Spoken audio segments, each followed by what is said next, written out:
पढ़ाई जा रही है, उसका परिणाम भयंकर संख्या में बेरोजगार पैदा हो रहे हैं। भाई सब आदमी को एक ही ज्ञान पढ़ा दिया, अब एक ही प्रकार का दायित्व उधर पोषण करने का, सब इंजीनियर बन जाएंगे। आई सारी विद्या भगवान के पास आई और आप लोगों ने विद्या पाई। यही परमात्मा और जीवात्मा में अंतर है। परमात्मा के पास विद्या आती है और जीवात्मा विद्या को पाता है।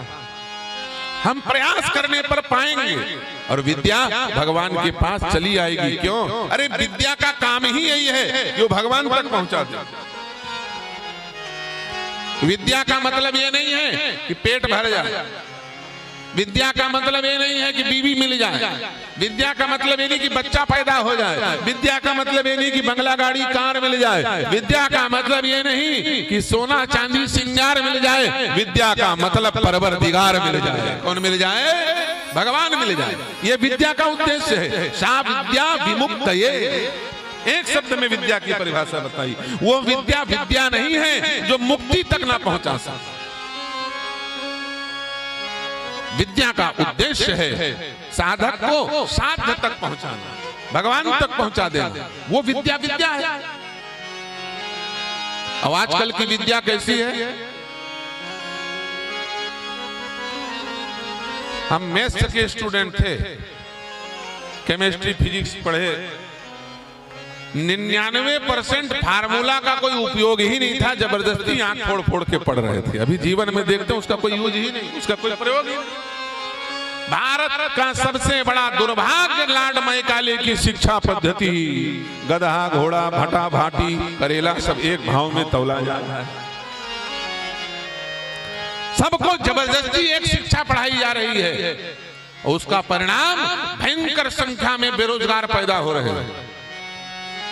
भाई सब आदमी को एक ही ज्ञान पढ़ा दिया, अब एक ही प्रकार का दायित्व उधर पोषण करने का, सब इंजीनियर बन जाएंगे, सब डॉक्टर बन जाएंगे, सबके सब कलेक्टर बन जाएंगे। उसका परिणाम, उसका यह दुष्परिणाम है कि नौकरी निकलती है 100 और एप्लीकेशन आवेदन पहुंचता है 1 लाख। ये उसका दुष्परिणाम है।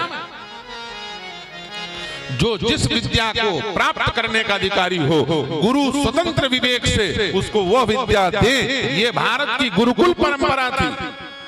उस गुरुकुल परंपरा को 1835 में लॉर्ड मैकाले ने बदल दिया और आज दुष्परिणाम ये है कि शरीर तो हिंदुओं का है लेकिन आत्मा अंग्रेज की हो गई है। किसकी हो गई है? आत्मा मलेच्छ की हो गई है। इस शिक्षा पद्धति को बदलने की बहुत आवश्यकता है। व्यवहारिक शिक्षा पद्धति होनी चाहिए। विद्या का स्तर, शिक्षा का स्तर कितना ऊंचा है हमारे यहाँ वो नहीं देखा जाता। संस्कार का स्तर कितना ऊंचा है ये देखा जाता है। तुम अपने बच्चे को पढ़ाने के लिए अपनी जीवन की गाढ़ी कमाई लुटा देते हो। पढ़ करके तुम्हारा बेटा विदेश जाता है, नौकरी करता है और फोन करके बोलता है पिताजी अब आराम से रहना, अब मैं लौट के नहीं आऊंगा, यही एक अंग्रेजी मिल गई है, उसी से शादी हो गई है, अब यहीं रहेंगे, बहुत किराया खर्चा होता है 2.5 लाख 3 लाख रुपया, धीरे धीरे कुछ कुछ बेचता रहूंगा। और आखिर में जब पिताजी की मृत्यु हो जाती है तो वो बेटा पड़ोसियों को फोन करता है, भैया एक काम करना, अग्नि संस्कार कर देना, कुछ पैसा दे देता हूँ, और एक काम करना कोरियर में पैक करके पिता की अस्थियों को भेज देना मेरे पास, तो मैं प्रणाम कर लूंगा और फिर वापस भेजूंगा तो गंगा में।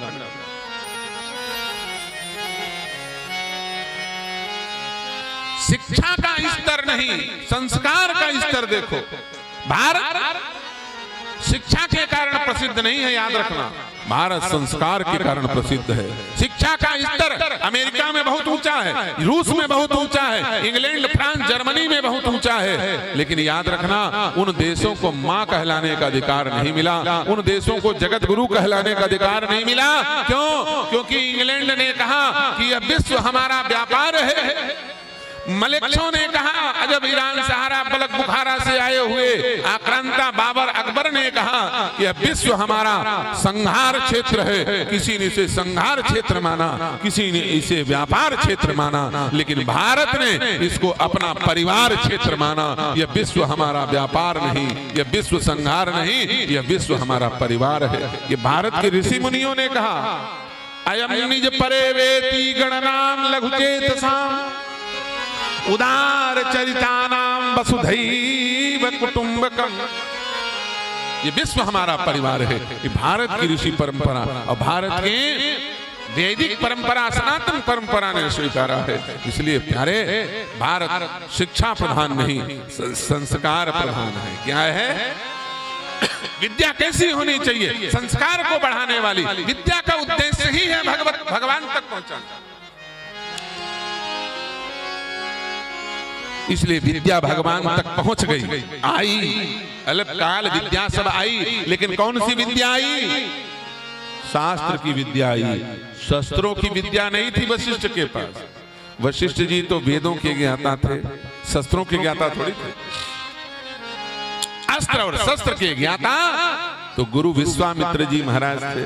देखो, राम जी किसके पुत्र हैं? दशरथ जी के। दशरथ जी किसके चेला हैं? वशिष्ठ जी के। और वशिष्ठ जी और किसके बीच में भयंकर दुश्मनी है?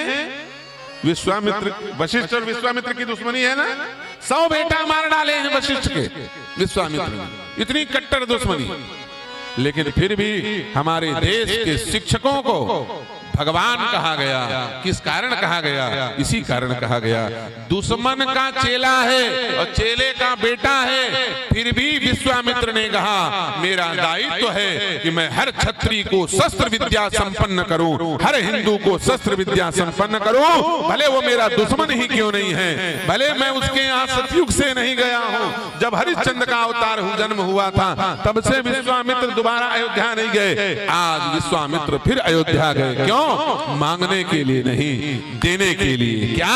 अपने शस्त्र विद्या को देने। गुरु का काम होता है शिष्य को पढ़ाना, ज्ञानी का धर्म होता है अधिकारी को ज्ञान देना। यह शिक्षक का जीवन होता है। किसी भी स्थिति में अपने विद्यार्थी को समझाना, पढ़ाना, योग्य बनाना। आजकल के टीचर नहीं कि साल में 365 दिन होते हैं और 165 दिन स्कूल न पहुंचे, फर्जी हाजिरी भरते रहे, और पहुंच भी जाएं तो टेबल पे पांव धर के सोएं और बच्चे खेलें कूदें, पढ़ावे ना करें। फीस लेंगे ये और पढ़ाएं माता पिता। और बच्चे जब टेस्ट में फेल हो जाते हैं तब उनके माता पिता को डांट लगाते हैं टीचर लोग, तुम लोग ध्यान नहीं देते, तुम लोग परिश्रम नहीं करते, तुम लोगों को पढ़ाना चाहिए, तुम लोगों को बच्चों को समय देना चाहिए। अब वो बेचारे माता पिता क्या समय देंगे? ईमानदारी से बताओ। वो तो तुम्हारी फीस भरने के लिए दिन रात कोल्हू के बैल जैसे जुट रहे हैं, 12-12 घंटे काम कर रहे हैं, तब तो तुम्हारा ये व्यापारिक प्रतिष्ठान जो स्कूल चल रहा है उसका फीस भर पा रहे हैं। और उसके बाद बोलते हो कि फिर तुम समय भी दो, तो तुम्हें क्या देंगे? भजिया, पकौड़ी, समोसा, जलेबी, रुपया भी तुम ले लो, सब कुछ तुम ले लो, उसके बाद डांट भी नहीं को लगा।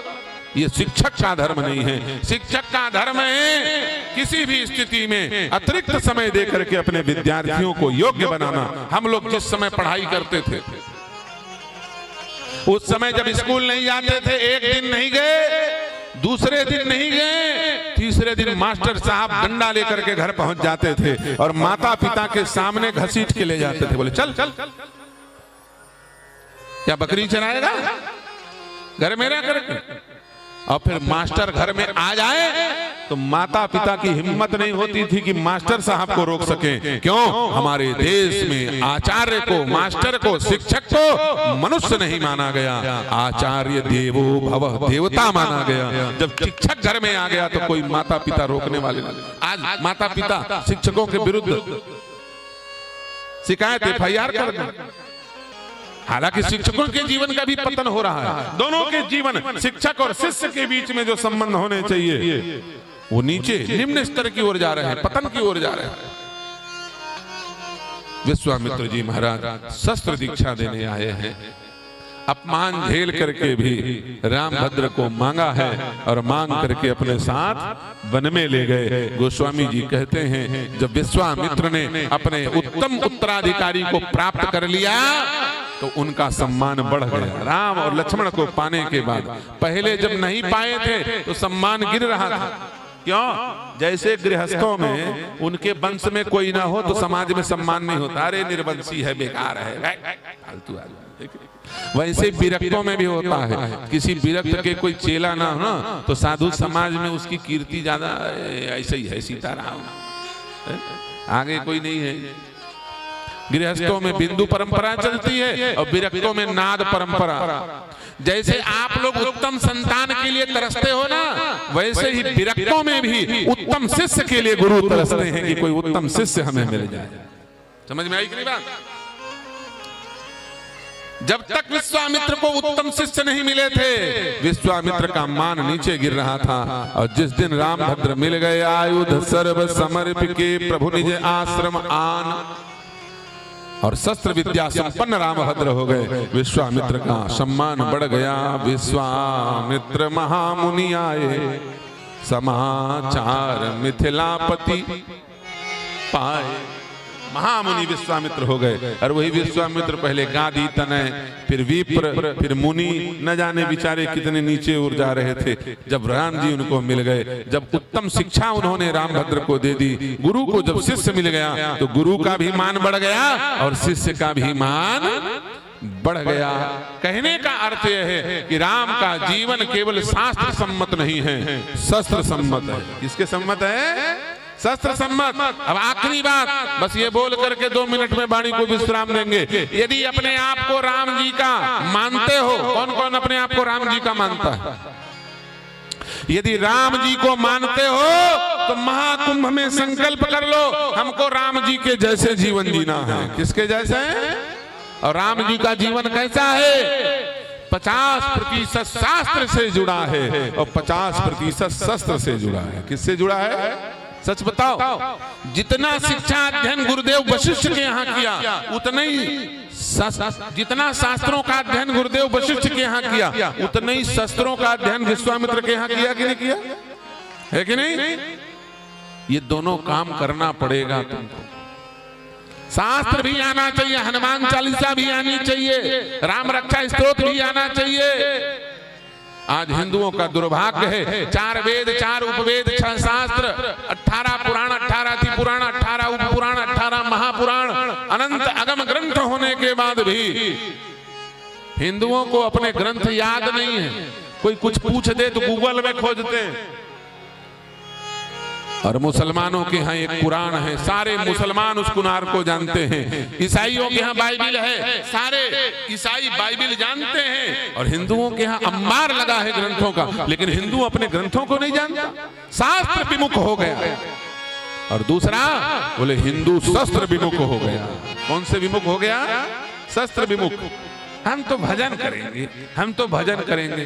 तो क्या लेके भजन करें? बोले माला लेके भजन करेंगे। अच्छा सच बताओ, कौन कहता है कि केवल माला लेके भजन करो?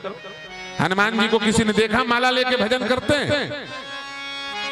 क्या लेके भजन करते हैं हनुमान जी? वज्र की लंगोटी, लोहे की गदा।